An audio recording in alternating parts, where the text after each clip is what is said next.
আসসালামু আলাইকুম সবাইকে, ওয়েলকাম ব্যাক টু সুরাইস কুকবুক। আজকে আমি আমার বাগানে হওয়া ইয়েলো স্কোয়াশের অসম্ভব মজার একটি রেসিপি নিয়ে এসেছি আপনাদের জন্য।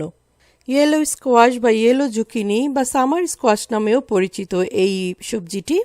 আর আমি আজকে যে রেসিপিটি দেখাবো সেইভাবে রান্না করলে একদমই আমাদের দেশের ঝিঙের মতো স্বাদ হবে। আমি আজকে চিংড়ি দিয়ে ভাজি করব এবং এই সবজিটি আসলে খুবই পুষ্টিকর এবং খেতেও খুব মজা। রেসিপিতে চলে যাই, চলুন। আমি আজকে 4টে ছোট এই সাইজের ইয়েলো স্কোয়াশ নিয়েছি এবং ধুয়ে ভালোভাবে পিল করে নিয়েছি। পিল করার পর এমন করে ছোট ছোট বা চিকন করে স্লাইস করেছি। আর ভিতরে যদি কোনো বিচি থেকে থাকে তাহলে আপনারা সেগুলি ফেলে দিতে পারেন। আমি বিচিগুলি কিছুটা অ্যাভয়েড করি এই সবজিগুলি রান্নার সময়। আমার স্কোয়াশগুলো কচি ছিল, তাই খুব একটা বেশি বিচি ছিল না এবং এটি আমি ঠিক এইভাবে থিন স্লাইস করে নিয়েছি। আমি যদি ঝিঙের মতো স্বাদ আনতে চাই তাহলে স্লাইসগুলি একটু ছোট করে এবং চিকন করে করতে হবে। একটু ভাজার জন্য অল্প অল্প একটু তেল লাগবে, লবণ লাগবে আজকে, তারপর লাগবে খুবই সামান্য একটু লাল মরিচের গুঁড়ো। আপনারা এটি যদি ঝাল খেতে পছন্দ করেন তাহলে মরিচ গুঁড়ো আরও বেশি দিতে পারেন। 1 টেবিল চামচ জিরা গুঁড়া, 1 টেবিল চামচ ধনে গুঁড়া এবং 1 চা চামচ হলুদ গুঁড়া। আধা টেবিল চামচ করে আমি আদা এবং রসুন বাটা নিয়েছি সাথে। আমি আজকে ছোট ছোট কিছু চিংড়ি মাছ নিয়েছি, আপনারা বড় চিংড়ি কুচি করে নিতে পারেন। আর যত বেশি চিংড়ি দেওয়া হবে এই তরকারিটি কিন্তু তত বেশি স্বাদ হবে।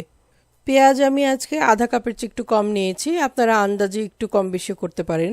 সাথে নিয়েছি কিছু আস্ত কাঁচামরিচ। প্রথমেই একটি ছড়ানো প্যানে আমি তেল গরম করে নিলাম। এই সবজিটি রান্না করতে তেল একটু বেশি দিলে মজা হবে বেশি। যেহেতু আমি আজকে বিভিন্ন রকমের মশলা দিয়ে একটু ভুনা ভুনা টাইপ করব, তাই এই সবজিটিতে তেলটা বেশি দিলে টেস্টটা ভালো আসবে। আর এটা যদি আমি পাতলা পানির জাতীয় তরকারি করতাম তাহলে আমি তেলটা একটু কম দিতাম। তারপর চিংড়ির টুকরোগুলি দিয়ে অল্প একটু নাড়াচাড়া করে নিচ্ছি। অল্প একটু ভাজি করার পর পেঁয়াজগুলো আমি ছেড়ে দিচ্ছি। চিংড়ি মাছগুলো আগে তেলে একটু ভাজি করে পরে রান্না করলে চিংড়ির স্বাদটা অনেক বেশি লাগে। পেঁয়াজগুলো নাড়াচাড়া করে ট্রান্সপারেন্ট হয়ে আসলে আমি এখন মশলাগুলো একটার পর একটা দিয়ে দিব। সবগুলো মশলা দেওয়ার পর ভালোভাবে অল্প একটু পানি দিয়ে মশলাগুলো ভুনা করতে হবে। সবগুলি মশলার সাথে অল্প একটু আন্দাজ মতো লবণও দিয়ে দিতে হবে। এই রান্নাটি আপনারা যে অনেকভাবেই করতে পারেন, কিন্তু আমি বিভিন্নভাবে করে দেখেছি যে এইভাবে যদি আমি মশলাগুলো একটু ভালোভাবে অল্প পানি দিয়ে তেলের মধ্যে চিংড়ি দিয়ে ভুনা ভুনা করে নিই, তারপর স্কোয়াশগুলি ছাড়ি, তাহলেই খেতে বেশি মজা লাগে এবং আমাদের দেশি ঝিঙার মতো টেস্টটা আসে।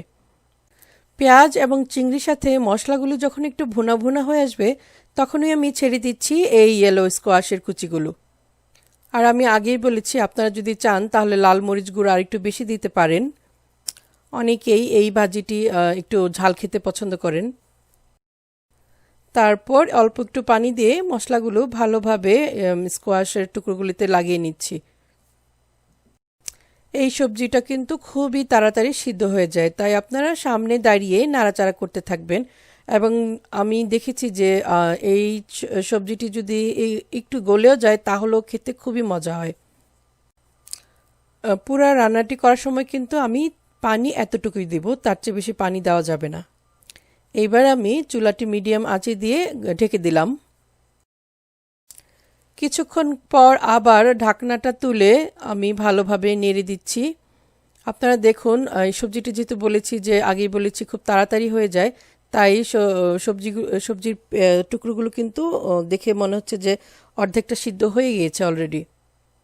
ঢাকনা দিয়ে ঢেকে দেওয়ার কারণে কিছুটা পানি উঠবে, তাই আমরা আর পানি আর ব্যবহার করব না। এবং এই পানিটুকু যখন শুকিয়ে ভাজা ভাজা হয়ে যাবে তখনই সবজিটার টেস্টটা সবচেয়ে বেশি ভালো আসবে। এইবার আমি শেষবারের মতো একটু ঢেকে দিব যেন আর একটু ভালোভাবে ভাজা ভাজা হয়ে তেলটুকু উঠে আসে উপরে।